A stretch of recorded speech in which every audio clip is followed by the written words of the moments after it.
إن الحمد لله نحمده ونستعينه ونستغفره ونعوذ بالله من شرور أنفسنا ومن سيئات أعمالنا من يهده الله فلا مضل له ومن يضلل فلا هادي له وأشهد أن لا إله إلا الله وحده لا شريك له وأشهد أن محمدًا عبده ورسوله أما بعد فأعوذ بالله من الشيطان الرجيم يا أيها الذين آمنوا من يرتد منكم عن دينه فسوف يأتي الله بقوم يحبهم ويحبونه أذلة على المؤمنين أعزة على الكافرين يجاهدون في سبيل الله ولا يخافون لومة لائم ذلك فضل الله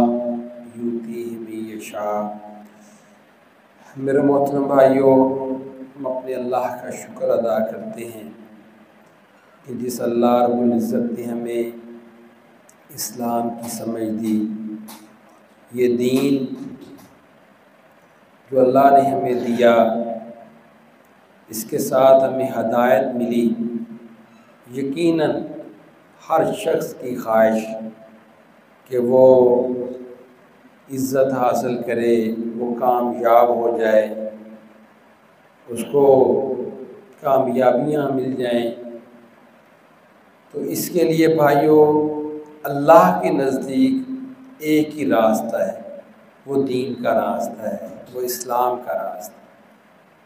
تو اللہ تعالیٰ نے وہ آپ کو دے دیا ہے، اس پر ہمیں اپنے اللہ کا بہت زیادہ شکر ادا کرنا چاہیے۔ بڑے نظام ہیں دنیا میں، بڑے ادیان ہیں، بڑے سسٹم ہیں، اور دنیا آج کفر کے اوپر کثرت کے ساتھ موجود ہے۔ کتنا زیادہ اللہ کا ہمارے اوپر فضل ہے کہ اللہ نے ہماری سلیکشن اپنے اس دین کے لیے کی، جس کو اللہ نے پسند کیا۔ ان الدین عند اللہ الاسلام، کہ اللہ کے نزدیک دین کون سا ہے؟ اسلام۔ تو ہم نے بھی بھائیوں انشاءاللہ آج حق ادا کر دینا ہے اس دین کا، کیونکہ اللہ کو مقصود یہ دین ہے۔ وما امروا الا لیعبدوا اللہ مخلصین لہ الدین۔ اخلاص چاہیے بھائیوں۔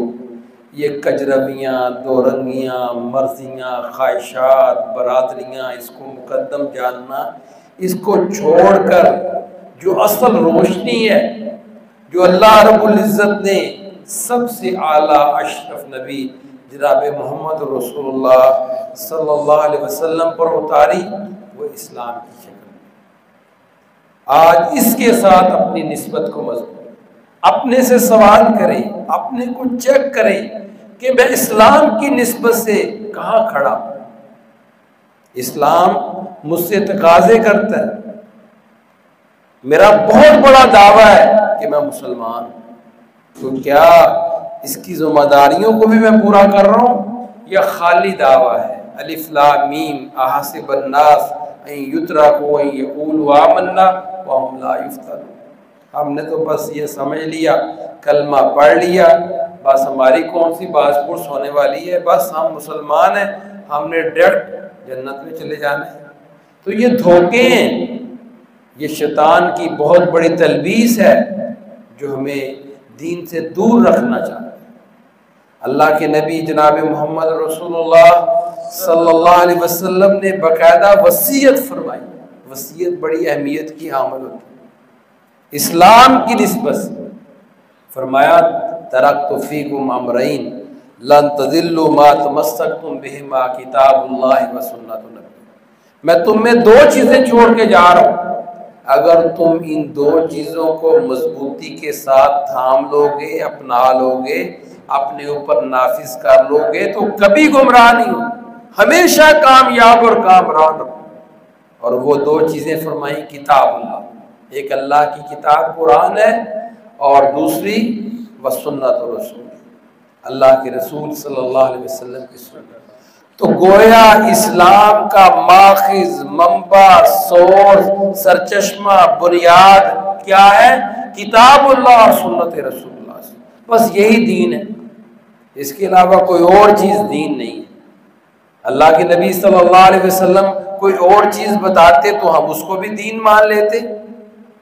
اللہ کے نبی صلی اللہ علیہ وسلم نے اسی بات کی وصیت کی ہے، تو ہم بھی انشاءاللہ انہی دو چیزوں کے ساتھ اپنے تعلق کو مضبوط، جس کا تعلق قرآن سے مضبوط گویا اس کا اسلام مضبوط، اس کا ایمان مضبوط، اور جس کا تعلق اللہ کے نبی کی سیرت کے ساتھ جڑ گیا اس کا بھی اسلام اور اس کا بھی ایمان اللہ کی توفیق سے مضبوط ہوتا چلا جائے۔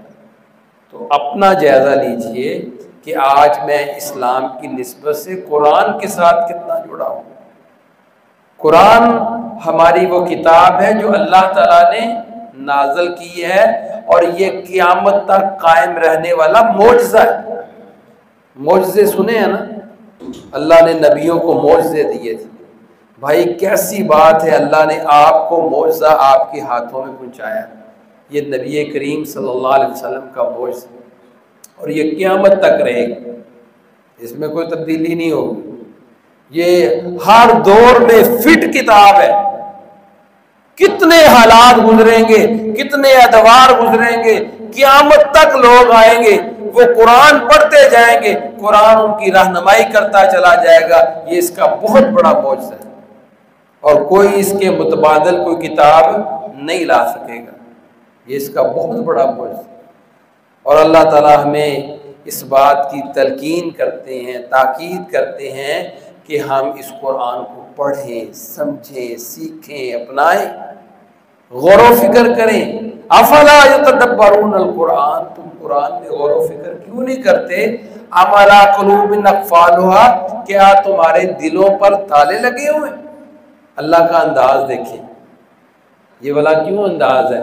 واقعی ہمیں قرآن سے بڑی نسبت کمزور ہے نا، اس لیے تو اللہ تعالیٰ ہمیں جھنجھوڑ رہے ہیں۔ کچھ لوگ باتیں کرتے ہیں جی قرآن عربی میں ہے، بڑا مشکل ہے سمجھنا، اور میں حیران ہوتا ہوں یہ چھوٹا سا بچہ 5 7 10 سال کا وہ قرآن کو زبانی یاد کر لیتا ہے، اس سے آسان کتاب کون سی ہو سکتی؟ اور اللہ خود کہتے ہیں وَلَقَدْ يَسَّرْنَا الْقُرْآنَ فَهَلْ مِن مُدَّكِرٍ، میں نے تو اس کتاب کو بڑا آسان نازل کیا، تم میں کوئی ہے نصیحت حاصل کرنے والا؟ ذرا سوچو تو صحیح، کتنی آسان کتاب۔ تو بھائیو انشاءاللہ یہ اسلام کی کتاب ہے، دین کی کتاب ہے، ہماری رہنمائی، ہمارا ضابطہ حیات، اس کے اندر ہماری زندگی ہے، اسی کے اندر ہماری آخرت کی کامیابی ہے۔ اسی کتاب کو پڑھنے سے باقی کے دنیا کے بڑے علوم و فنون ہیں، نہ بھی پڑھیں تو گزارا ہوتا ہے، لیکن بھائیو اگر یہ کتاب نہیں پڑھیں گے تو بھائیو آپ کا گزارا نہیں ہوگا، آپ کی نہ دنیا بہتر ہو سکتی ہے نہ آخرت بہتر۔ تو انشاءاللہ بھائیو عزم کریں، اپنے اندر فکر پیدا کریں کہ اگر اسلام کو سیکھنا چاہتے ہیں تو سب سے پہلے اللہ کی طرف سے منزل یہ کتاب جو آپ کی طرف اللہ نے بھیجی ہے، جس میں کوئی شک نہیں ہے، جو لا ریب کتاب ہے، انشاءاللہ اس کو اللہ کے نبی صلی اللہ علیہ وسلم نے فرمایا خیرکم من تعلم القرآن، تم میں سے بہتر کون ہے؟ جو قرآن کو سیکھتا اور سکھاتا ہے۔ ہم انشاءاللہ قرآن سیکھنے والے بھی بنے، پھر سکھانے والے بھی بنے، ہمارے گھر قرآن کے مرکز بن جائیں۔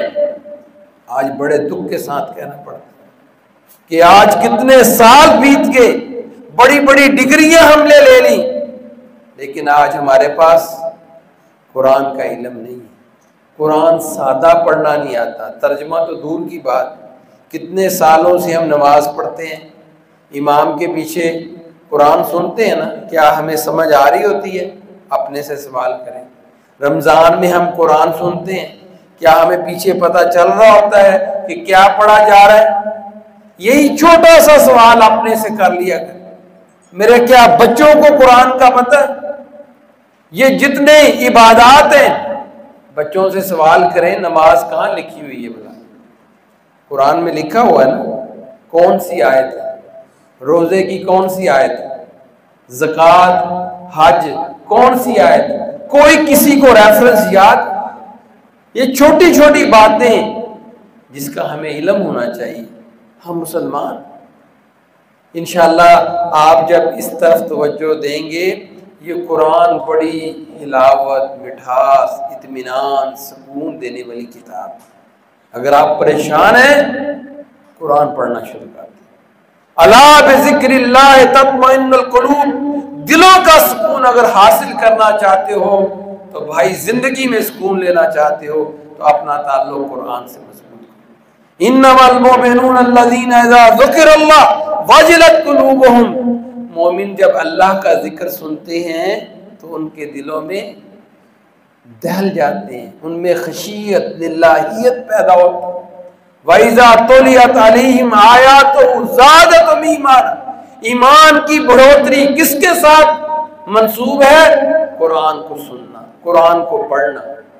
میرے بھائیو، انشاءاللہ آج عزم کر کے جائیں کہ اگر میں مسلمان ہوں، اسلام میرا دین ہے، تو میں انشاءاللہ آج کے بعد جہاں دنیا کی بڑی بڑی کتابیں اس کے پڑھنے کے لیے میرے پاس بڑا وقت ہے، ٹیوشنیں پڑھتا ہوں، اکیڈمیوں میں جاتا ہوں، ٹرانسلیشنیں حاصل کرتا ہوں، جب تک مجھے سمجھ نہ آ جائے اس کے پیچھے کرتا ہوں. یہ ستم بیچاری اس کتاب کے ساتھ ہے کہ اس کو پڑھنے اور سمجھنے کے لیے بچاؤ کسی اکیڈمی میں جاتا ہوں کہ میرے بچے کو قرآن کا فہم مل جائے، میں خود جاؤں قرآن پڑھنے کے لیے. میرے بھائیوں، نہیں. آج بڑی دکھ کے ساتھ آج بڑی بڑی اکیڈمیاں، بڑے بڑے کالج اور یونیورسٹیوں میں صبح دیکھا کریں، ماشاءاللہ بچے جا رہے ہوتے ہیں. واللہ میں بھی دیکھ رہا ہوتا ہوں، بسیں جا رہی ہیں، چنچیاں جا رہی ہیں، اور جناب ویگنیں جا رہی ہیں، بچیاں جا رہی ہیں. اور کیا کرنے جا رہی ہیں؟ کوئی کالج جا رہا ہے، کوئی یونیورسٹی جا رہا ہے. مجھے بتائیں کوئی ایسے طالب علم بھی نظر آتے ہیں آپ کو خال خال جن کے ہاتھوں میں قرآن ہو اور ان کو مائیں صبح ناشتہ کر کے تیار کر کے قرآن کی کسی اکیڈمی میں کسی مسجد میں بھیج رہی ہوں کہ جاؤ بیٹا وہاں جا کر قرآن پڑھ لو؟ یہ پاکستان ہے. بتاؤ اس پاکستان کے اندر کتنی قرآن یونیورسٹیز موجود ہیں؟ ذرا سوال کرو. یہ اسلام کی بنیاد پر بننے والا ملک، قرآن یونیورسٹیاں آپ کو نظر نہیں آئیں گی. پھر قرآن کہاں سے آئے گا؟ قرآن ہماری زندگیوں سے خالی ہو رہا ہے. آج بڑی تکلیف ہو رہی ہے، بڑی پریشانی ہو رہی ہے، بڑے دکھ درد ہم دیکھ رہے ہیں. ہم زبان پذیر ہوتے چلے جا رہے ہیں. اور وجوہات بھی تو چیک کرو کہ میرا تو وہ دین مجھ سے جا رہا ہے. ہم بھی نام نہاد صرف مسلمان نہ رہ جائیں. تاریخ کے اندر ہمارا حصہ کیا ہوگا کہ ہم صرف نام کے مسلمان. او بھائی، یہ قرآن آپ کو انشاءاللہ بلندی کے اوپر لے کر جائے گی. انشاءاللہ آپ کو اپنی منزل کا پتہ چلے گا، آپ کو اپنے ہدف کا پتہ چلے گا، آپ کو دنیا کے اندر آنے کا مقصد پتہ چلے گا. یہ سب کچھ یہ کتاب آپ کو اللہ کی توفیق سے دے. تو انشاءاللہ بھائیو، اس کتاب سے تعلق مضبوط ہے. اور اس کے لیے سب سے شاندار طریقہ پھر اس کو سمجھنے کا اللہ کے نبی صلی اللہ علیہ وسلم کی سیرت. دوسری چیز جو اللہ کے نبی صلی اللہ علیہ وسلم نے بتائی، جو اسلام کی بنیاد ہے، وہ آپ کی زندگی، وہ آپ کی سنت، وہ احادیث، وہ اعمال جو آپ کے سامنے ہوئے اور آپ نے خاموشی، یہ سارا کچھ دین ہے. آج میرے بھائیوں، یہ بھی بڑے دکھ کے ساتھ کہ ہم کوئی سیرت کی کتاب ہم نے پڑھی ہو، کوئی بخاری مسلم سیاستہ میرے گھر میں موجود ہو، ہم نے پڑھ لی ہو، نبی سے بڑی محبت، عشق کی حد کے دعوے ہم کر دیتے ہیں کہ مجھے تو نبی سے اتنی محبت ہے، لیکن نبی کی سیرت کو میں نہیں پڑھا، بخاری مسلم میں نے نہیں دیکھی. وہ کیا ہوتی ہے؟ کئی سوال کرتے ہیں یہ بخاری مسلم کیا ہوتی ہے، پتہ ہی نہیں ہوتا کسی کو. تو میرے بھائیوں، آج ہماری زندگی میں سنت کیوں نظر نہیں آتی؟ بدعات کیوں ہیں؟ خرافات کیوں ہیں؟ رسومات کیوں ہیں؟ مرضیاں خواہشات کیوں ہیں؟ کیونکہ ہمارے سامنے اللہ کے نبی کی سنت نہیں ہے، وہ عمل نہیں ہے۔ میرے دل کو دھچکا لگے گا جب میں نے سنت کو پڑھا ہوگا، حدیثیں پڑھی ہوگی، اور جب میں اس کے برعکس عمل کر رہا ہوں گا، کیا میرا ضمیر اندر مجھے ملامت نہیں کرے گا؟ جب پڑھنا ہی نہیں ہے، مجھے پتہ ہی نہیں ہے، پھر کہتے ہیں جو جتھے لگا لگا رہے، جیسے کسی نے بتا دیا بس ادھر چل پڑو۔ پھر آپس میں ہی ہم پریشان ہوتے ہیں، بھائی گروہ بن گئے ہیں، اتنے فرقے بن گئے ہیں، ہم کدھر جائیں کدھر جائیں؟ اللہ کے نبی صلی اللہ علیہ وسلم نے بتایا گروہ بنیں گے، 72 نہیں 73 بنیں گے، لیکن کامیاب کون ہوگا؟ ما انا علیہ واصحابی، جو میرے طریقے پر چلے، میرے صحابہ کے رستے پر چلنے والا گروہ، نبی کے طریقے پر چلنا۔ اور نبی کا طریقہ کہاں سے ملے گا؟ سیرت سے، احادیث سے، سنت سے، اپنی آنکھوں سے۔ نماز آپ پڑھ رہے ہیں، کتنے سالوں سے نماز پڑھ رہے ہیں؟ بڑا بھائی ذرا سوچو تو صحیح، ذرا ٹھہر کر کہ جا کر میں کتاب میں دیکھوں اللہ کے نبی نماز کیسے پڑھتے تھے، میں تاکہ مجھے پتہ ہو ہاتھ کیسے اٹھاتے تھے، ہاتھ باندھتے کہاں تھے، کیا پڑھا کرتے تھے، کون سی صورتیں پڑھتے تھے، کیسے رکوع کرتے تھے، سجدہ کتنا لمبا کرتے تھے، ہر چیز موجود ہے اللہ کے نبی صلی اللہ علیہ وسلم، لیکن میرے پاس دیکھنے کا وقت نہیں ہے۔ یہ چھوٹی سی مثال دے رہا ہوں، ہر بندے کو چیک کرنا چاہیے۔ تو انشاءاللہ بھائیوں، میں یہ بنیادی بات آپ کے سامنے رکھ دوں کہ انشاءاللہ آپ کیونکہ ماشاءاللہ اسلام سے محبت کرنے والے بھائی، لیکن جو کمی آج ہم محسوس کر رہے ہیں وہ علمی طور پر بڑی شدید فقدان پیدا ہو چکا ہے۔ اتنی ہم نے دنیا کی پڑھائی کو اپنے اوپر سوار کر لیا، چھوٹا سا بچہ 3 سال کا، اس کو پکڑ کر پلے گروپ میں جا کر پھینک آتے ہیں، جاؤ وہاں سے جا کر۔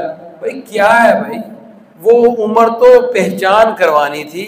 بچے سوال کرتے ہیں چھوٹی چھوٹی وہ توتلی زبان سے، یہ کیوں ہے، یہ بارش کہاں سے آتی ہے، پانی کہاں سے آتا ہے، کتنے وہ سوال جس کے ساتھ اس کو اللہ کی پہچان کروائی جا سکتی ہے، لیکن ہم ان کو نہیں کرواتے۔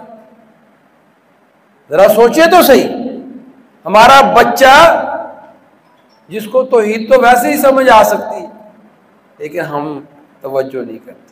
تو انشاءاللہ بھائیو، اس کے لیے رہنمائی ہمارے پاس اللہ کے نبی کی زندگی۔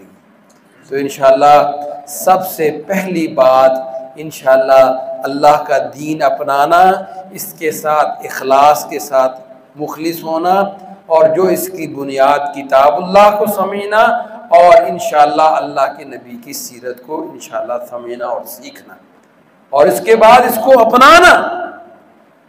میں آپ کو صحیح بات بتاؤں، جس شخص کے پاس علم آتا ہے نا، اس کی زندگی میں تبدیلی آتی ہے۔ اللہ کا ڈر آج کیوں نہیں ہے، آج گناہ کیوں ہیں؟ ذرا سوچو تو صحیح بھائی، اللہ کا ڈر کب آئے گا؟ جب مجھے اللہ کی پہچان ہوگی، مجھے پتہ ہے رب کون ہے، میں کس کی ناقدری کر رہا ہوں، میں کس کی حکم عدولی کر رہا ہوں، میں کس کی بغاوت کر رہا ہوں، میں کس کی سرکشی کر رہا ہوں، میں کس کی بات نہیں مار رہا۔ میرے ہاں تو اللہ کی پہچان ہی کو نہیں۔ اللہ بھی کہتے ہیں ما قدر اللہ کا قدر، کہ تم نے میری قدر کو جانا نہیں۔ تو اس لیے میرے محترم بھائیوں، علم کے ساتھ جو سب سے بڑا فائدہ ہوگا، انما یخشی اللہ من عبادہ العلماء، علم والے لوگ اللہ سے ڈرتے ہیں، اور جب اللہ کا ڈر آ جائے پھر گناہ بندہ چھوڑ دیتا ہے، پھر بندہ نیکی کی طرف اپنے آپ کو لے کر آتا ہے۔ تو انشاءاللہ یہ سب سے بڑا فائدہ، اور پھر علم کے ساتھ جو سب سے بڑا فائدہ ہے وہ عمل آپ کا حسن والا بن جائے گا، عمل میں پختگی آ جائے گی، کیونکہ آپ کو پتہ ہے کہ اس کے پیچھے علم ہے۔ جب آپ کو سورۃ فاتحہ کا ترجمہ آتا ہوگا نا، تو پھر آپ نماز پڑھیں، آپ کو بڑا مزہ آئے گا، آپ اللہ سے باتیں کر رہے ہوں گے، الحمدللہ رب العالمین الرحمن الرحیم مالک کی تعریفیں ہو رہی ہیں اللہ تعالیٰ کی ہیں، اور پھر دعائیں کر رہے ہیں اہدنا الصراط المستقیم۔ تو انشاءاللہ اس کا لطف اپنا ہے، تو انشاءاللہ کیا ہوگا۔ اور دوسری بات بھائیوں، جب آپ علم کے ساتھ آگے بڑھیں گے، عمل کریں گے، اور پھر انشاءاللہ اگلا جو بڑا عظیم کام ہے جس کا نام دعوت ہے، جو تمام نبی دیتے رہے، انشاءاللہ اس کے اندر بھی اللہ کے فضل سے قوت ملے گی، دلیل کے ساتھ بات ہوگی، تو انشاءاللہ بھائی اس کو لوگ قبول کریں گے، کیونکہ دعوت فرمایا وَمَنْ أَحْسَنُ قَوْلًا مِّمَّنْ دَعَا إِلَى اللَّهِ، سب سے بہتر کس کی بات ہو سکتی ہے؟ جو لوگوں کو اللہ کی طرف بلاتے ہیں۔ ہم نے دین کو سمجھ لیا، سیکھ لیا، اپنا لیا، اب ہم نے آگے کیا کرنا ہے؟ اس کی لوگوں کو دعوت پیش کرنی۔ ہم نے اپنی ذاتوں تک نہیں رکھنا، اپنے گھروں تک نہیں رکھنا، اس کو پھر آگے یا ایھا الذین آمنوا قوا انفسکم واہلیکم نارا، اے ایمان والو اپنے آپ کو بھی اپنے گھر والوں کو جہنم سے بچاؤ، وانذر عشیرتک الاقربین، اپنے قریبی رشتہ داروں کے پاس جاؤ، چچا، ماموں، خالہ، پھوپھی، بہنیں، بیٹیاں، سب کے پاس اللہ کا دین لے کر جاؤ، ان کو ڈراؤ، ان کو سمجھاؤ، ان کے پاس یہ چیزیں لے کر جاؤ۔ بہت سارے لوگ ہمارے اکثر رشتہ دار وہ کس پر ہیں؟ شرک پر ہیں، اکثر بدعات اور خرافات۔ ویسے بڑی محبت کرتے ہیں، ماسی بڑی محبت کرتی ہے، پھوپھی بڑی محبت کرتی ہے، ویسے وہ درباروں پہ جا رہے ہیں، کوئی پیروں پر جا رہا ہے، کوئی گدیوں پر جا رہا ہے، کوئی عرسوں پر جا رہا ہے، کوئی تعویذ لے رہا ہے، کوئی کہاں بکرے چھترے جا کر ذبح کر رہا ہے۔ یہ سب کچھ ہمارے معاشرے میں ہو رہا ہے، اور ہم دیکھتے چلے جا رہے ہیں۔ بھائی یہی دعوت اللہ کے نبی لے کر آئے تھے، اور اپنے رشتہ داروں کو دعوت دیتے تھے جو آپ کے خلاف ہو گئے تھے، اور اکثر کدھر چلے گئے؟ جنہوں نے بات نہ مانی جہنم کے اندر چلے گئے۔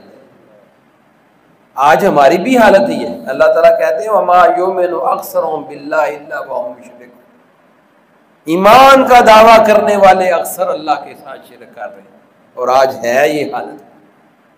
تو بھائی انشاءاللہ راتوں کو اٹھ کر دعائیں کرنی ہیں، اللہ میری اس بہن کو، میری بیٹی کو، میری پھوپھی کو، میرے چچا کو، میری خالہ کو، میرے دوست کو اللہ تو ہدایت نصیب فرما۔ ہدایت دینا تو اللہ کا کام ہے نا، ہم نے کوشش کرنی ہے۔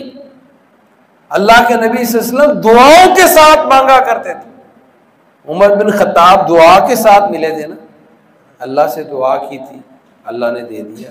ہم بھی دعائیں کریں تو انشاءاللہ بھائی یہ دعوت کا عمل ہے ہی ایسا، مشکلات بھی آئیں گے، لوگ باتیں بھی کریں گے، اور تینوں اسی جاننے ہیں تو پہلے کی کرتا ہوتا ہے، تیرے سارے قسم سانو پتہ ہے، ہن تو مولوی بن گیا، ہن تو سلوار اچھی رکھ لیے تے داڑھی رکھ لیے تے سانو آ کے دعوتاں دینا پھرنا ہے، بڑی باتیں سننا پڑیں گی۔ میں نے آیت پڑھی ہے وَلَا يَخَافُونَ لَوْمَةَ لَائِمٍ، جو اللہ کے دین کے لیے کھڑا ہوگا وہ کسی ملامت کرنے والے کی ملامت کی پرواہ نہیں کرے گا، وہ انشاءاللہ ڈٹ جائے گا، اس کے دل میں صرف اللہ کی محبت ہوگی۔ مومن ہوتا ہی وہ ہے جو کس سے محبت کرتا ہے سب سے زیادہ؟ اپنے اللہ سے۔ والذین آمنوا اشد حبا للہ، وہ دنیا سے محبت نہیں کرتا۔ تو انشاءاللہ ایک ایک کے پاس جانا اور انشاءاللہ اس کو دعوت دینا، اس کو سمجھانا، تیار کرنا کہ آؤ انشاءاللہ ہم نماز کی طرف چلتے ہیں، آؤ ہم قرآن پڑھنے چلتے ہیں، آؤ ہم فلاں جگہ پر سیرت اور حدیث کی کلاس ہوتی ہے اس کے اندر انشاءاللہ شامل ہوتے ہیں، انشاءاللہ عقیدے کی لوگوں کو دعوت دیں۔ تو یہ کام میرے بھائیوں اس وقت بہت گیپ بڑھ رہا ہے، خلا بڑھتا چلا جا رہا ہے۔ آج سیلاب آیا ہوا ہے، دیکھو نا میڈیا کا کردار کیا ہے، اس وقت فحاشی پھیلانا، الحاد پھیلانا، اور اس وقت مایوسی پھیلانا، یہ سب کچھ ہو رہا نا۔ یہ کس کی دعوت ہے بھلا؟ کافروں کی دعوت، ان کے نظریات، ان کی سوچیں۔ آج ان کے سارا گند کہاں شفٹ ہو رہا ہے؟ کن کے ذہنوں میں؟ ہماری نوجوان نسل، بیٹوں میں، بیٹیوں میں، ہر ایک کے پاس وہ چیزیں شفٹ ہوتی چلی جا رہی ہیں، وہ دعوت پیش کر رہے ہیں۔ اس وقت میڈیا ایک وار ہے، جو ہمارے اندر داخل ہو چکی ہے، اور دیکھ لو اس کے مقابلے پر کتنا قرآن پڑھا جا رہا ہے، کتنی حدیثیں پڑھی جا رہی ہیں، کتنی دعوت پیش کی جا رہی ہے۔ کیا ہم مقابلہ کر سکیں گے اتنے بڑے بڑے چیلنجز کا؟ وہ جب چاہتے ہیں ہماری قوم کو مایوسی کی طرف لگا دیتے ہیں، جب چاہتے ہیں گندی فلمیں ڈرامے انہوں نے پیش کر کے اس وقت ان کی حالتیں آپ کے سامنے۔ آج ہمارا اکثر لوگ جن کے ہاتھوں میں موبائل ہے، میڈیا سستا ہے پاکستان میں، کیوں سستا ہے؟ پیکیجز کیوں دیے جاتے ہیں؟ رات جناب فری پیکیج ہے، پھر چینل بڑے ہیں، یہ سارے ڈرامے کیوں آپ کو دکھائے جاتے ہیں؟ پاکستان میں اتنا سستا کیوں ہے بھائی؟ ذرا سوچو تو صحیح۔ ان کو پتہ ہے یہ پاکستان ہمارا ٹارگٹ ہے۔ بچہ اس وقت موبائل لے کر پھر رہے، پہلے جناب چھپ چھپا کے فلمیں دیکھا کرتے تھے، سینما میں جانا بڑا مشکل ہوتا تھا، وہ VCR کا دور بھی بڑا ہوتا تھا۔ اب تو ہر گھر، ہر ہاتھ، ہر ایک کے پاس وہ موبائل ہے، اور جب چاہے ڈرامے دیکھے، جب چاہے جو مرضی دیکھے۔ بھائی ہم نے انشاءاللہ لوگوں کو بتانا ہے خلوت جلوت ایک ہونی چاہیے۔ میرے بھائیوں، نمازیں پڑھتا ہے، تہجد پڑھتا ہے، قرآن پڑھتا ہے، لیکن رات ساری جاگ کر کیا کرتا ہے؟ فلمیں ڈرامے دیکھتا ہے، چیٹنگ کرتا ہے۔ اللہ تعالیٰ معاف کرے، لڑکیوں کے ساتھ ڈھونڈتا رہتا ہے، سرچ کرتا رہتا ہے۔ بھائی یہ ساری بدتمیزی جو اس وقت طوفان آیا ہوا ہے، یہ تو ہماری نسلوں کو ختم کر دے گا، دین کو ختم کر دے گا۔ ذرا سوچو تو صحیح، مقابلہ کتنا سخت ہے اور ہم کدھر جا رہے ہیں۔ آج اس وقت حقیقت بات ہے، مایوسی ہے نا، یہ مایوسی کون پھیلا رہا ہے؟ حالانکہ ایسی کیفیت ہے نہیں جتنی پھیلائی جا رہی ہے۔ حوصلے کی بات کبھی آپ نے میڈیا سے سنی؟ کبھی کوئی اچھی خبر سنی ہو میڈیا سے؟ کبھی بھی اچھی خبر نہیں سنی۔ اس سے ذرا اندازہ لگائیں کہ مسئلہ کیا ہے۔ میرے بھائیوں، ذہن بنا لیں کہ ہمارا میڈیا انشاءاللہ اللہ کا قرآن، سارا قرآن پڑھ لیں، مجھے کہیں سے بھی آپ نہ کوئی ایسی بات، کوئی ایسی آیت نکال دیں جس میں اللہ نے کوئی مایوسی کی بات کی ہے۔ ہمیشہ اللہ حوصلے دیتے ہیں۔ یہ کافروں کی باتیں آتی ہیں نا، یہ کافریں یلغاریں کرتے ہیں، حملے کرتے ہیں، یہ کرتے ہیں، وہ کرتے ہیں، اللہ کہتا ہے گھبرانا نہیں ہے، یہ کچھ بھی نہیں کر سکیں گے۔ وَلَا تَهِنُوا وَلَا تَحْزَنُوا وَأَنْتُمُ الْأَعْلَوْنَ إِن كُنتُم مُؤْمِنِينَ۔ ہمت نہ ہارو، حوصلے نہ چھوڑو، خوف ڈرنے کی ضرورت نہیں ہے، میں تمہارے ساتھ ہوں، میں تمہیں غالب بھی کروں گا، کامیابیاں بھی دوں گا، فتوحات بھی دوں گا، سب کچھ تمہیں عطا کر۔ کتنے حوصلے کی بات اللہ تعالیٰ کہتا ہے۔ ان سے ڈرنا نہیں ہے۔ ساری قوتیں کس کے پاس ہیں؟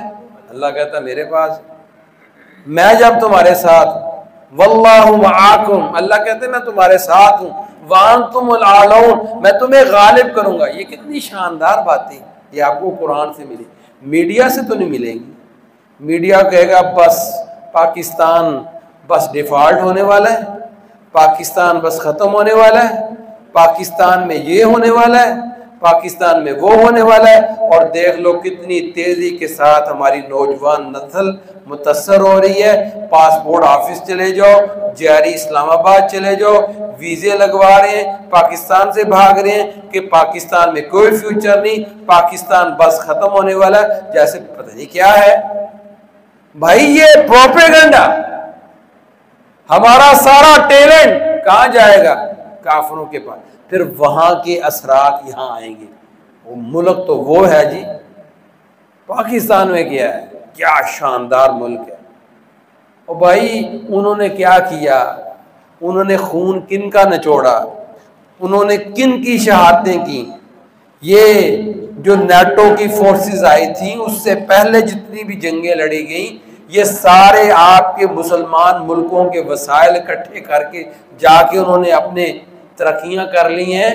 ذرا سوچو تو صحیح، ذرا اپنی تاریخ پڑھو تو صحیح۔ ہم زوال کی طرف، ہم نے وہ قربانی چھوڑ دی۔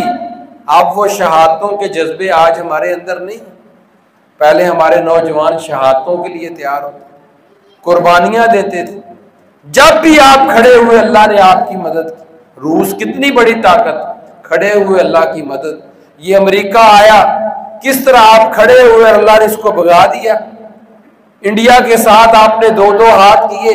آپ تو وہ لوگ ہیں, آپ کے اسلاف نے جنہوں نے پاکستان بنایا, شہادتیں پیش کی. آج ہماری حالتوں کو کیا ہو. تو اس کردار کو بھائیوں اچھی طرح دیکھو, سوچو فیکٹر کیا ہیں, عوامل کیا ہیں, کون ہمیں پیچھے سے معاملہ کر رہا ہے. آج ہمارے اندر پھوٹ ڈالی جاتی ہے. آج بے شمار قسم کے گندے نظریات, ہمیں اشکالات, اور سب سے بڑا خطرناک کام جو ہمارے اندر پیدا کر دیا کہ ہمیں آپس میں لڑا دیا. مذہب کے نام پر, سیاست کے نام پر. مسلمانوں لڑو. مذہبی شدت پسندی اور پھر سیاسی شدت پسندی, دونوں چیزیں پاکستان کے اندر شدید.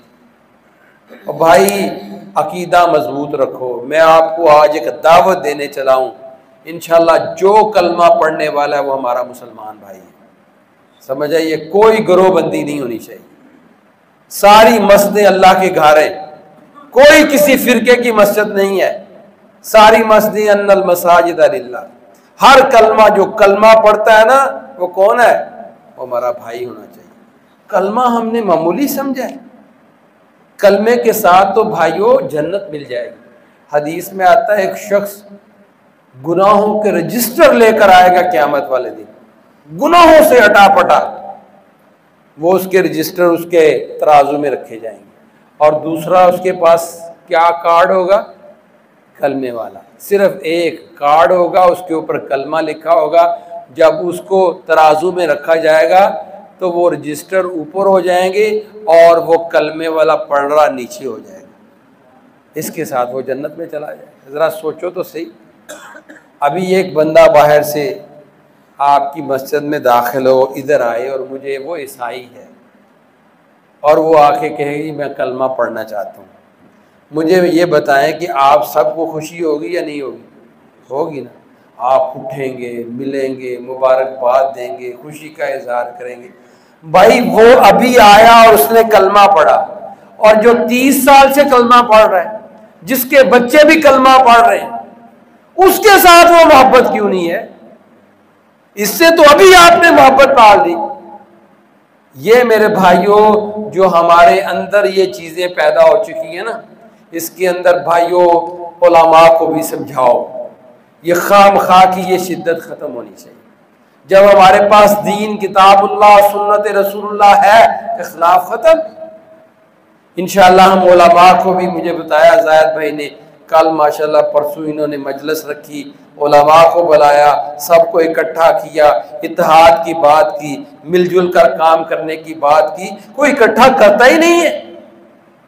ہر بندے نے اپنا اپنا سلسلہ چلا رکھا ہے اور پھر ہر بندہ ایک دوسرے کے خلاف باتیں کرتا ہے. حالانکہ یہ بات تو نہیں ہونی چاہیے. اس کا فائدہ کفر کو ہو رہا ہے. ہم کمزور ہوتے چلے جا رہے ہیں. جتنے زیادہ گروہ بنائیں گے اتنے زیادہ یہ مسئلے پیدا ہوں گے. تو انشاءاللہ ہم یہ دعوت دے رہے ہیں, انشاءاللہ یہ ہماری جماعت کی تحریک ہے کہ انشاءاللہ اس امت کو ہم نے وحدت کے اوپر لے کر اکٹھا کرنا ہے, ملانا ہے سب کو انشاءاللہ. جس کو کہتے ہیں جوڑ پیدا کرنا ہے, محبت. اس کے لیے جو بھی طریقہ انشاءاللہ خدمت کریں, دعوت دیں, کھانا کھلائیں, قریب کریں, بٹھائیں. انشاءاللہ آپ دیکھیں گے اس کے نتائج اور ثمرات بڑے شاندار اللہ کی توفیق سے نکلیں.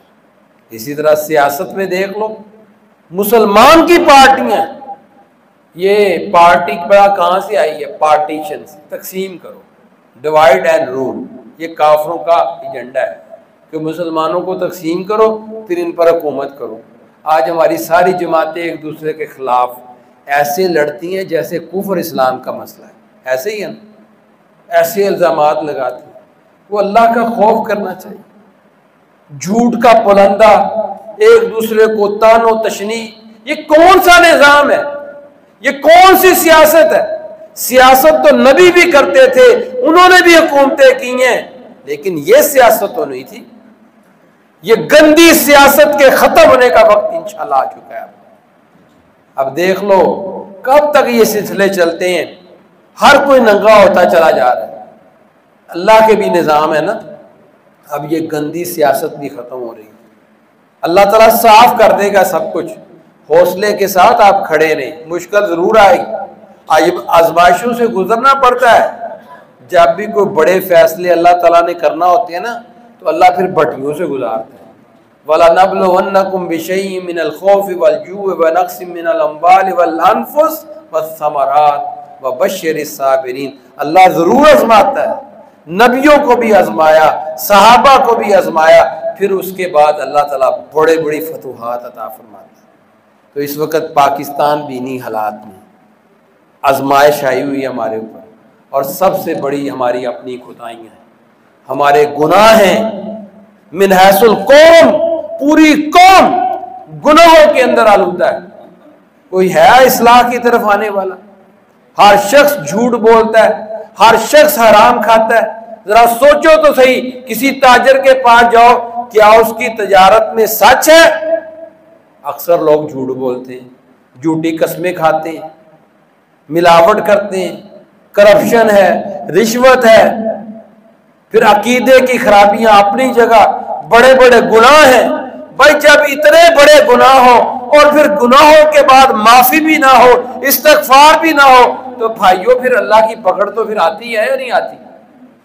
ظہر الفساد فی البر والبحر بما کسبت ایدی الناس، یہ ایسے نہیں آتے فتنے، یہ فتنے کے پیچھے یہ تمہارے اعمال کے اسباب ہیں۔ تو آج اگر ہم اپنی اصلاح کر لیں گے، استغفار کریں گے اپنے گناہوں کی، رات کو اٹھ کر آنسو بہا کر نادم شرمندہ ہو کر اللہ سے معافی مانگیں گے، استغفروا ربکم یرسل السماء علیکم مدرارا، اللہ اپنی رحمتوں کی برکھا نازل کر دے گا۔ اللہ نے مدد کرنی ہے بھائیوں۔ آج بھی ہمارا عقیدہ کیا ہے؟ مختار کل کون ہے؟ اللہ تعالیٰ۔ اختیارات کس کے پاس ہیں؟ حالات کا کنٹرول کس کے پاس ہے؟ عزت ذلت کا مالک کون ہے؟ بادشاہوں کا بادشاہ کون ہے؟ میرے بھائیوں، بادشاہی دینے والا بھی اللہ، لینے والا بھی اللہ، بس اس اللہ کو راضی کرو، انشاءاللہ اللہ حالات کو بدل دے گا انشاءاللہ۔ اللہ کے فضل و کرم سے ایسے حالات نہیں ہیں، اصلاح کی ضرورت ہے۔ بتاؤ کسی نے اصلاح کی بات کی ہو، کسی نے استغفار کی بات کی ہو، کسی حکمران وزیر اعظم کی زبان سے یہ جملے نکلے ہو کہ اتنے بڑے بڑے عذاب ہمارے اوپر آئے ہیں، اتنی وبائیں، اتنی بیماریاں، اتنے مشکلات میں ہم آئے ہیں، آؤ ہم سب مل کر اللہ کی طرف رجوع کر لیں تاکہ اللہ ہمیں معاف کر دے؟ کوئی بات کرنے والا ہے؟ اللہ کرے کوئی ایسا حاکم آ جائے۔ پھر نا امیدی جو آتا ہے، نا امیدی پھیلاتا ہے۔ اللہ تعالیٰ کیا کہتے ہیں؟ لا تقنطوا من رحمت اللہ، اللہ کی امید رحمت سے نا امید نہیں ہونا تمہیں، اللہ کی رحمت تو ہے نا۔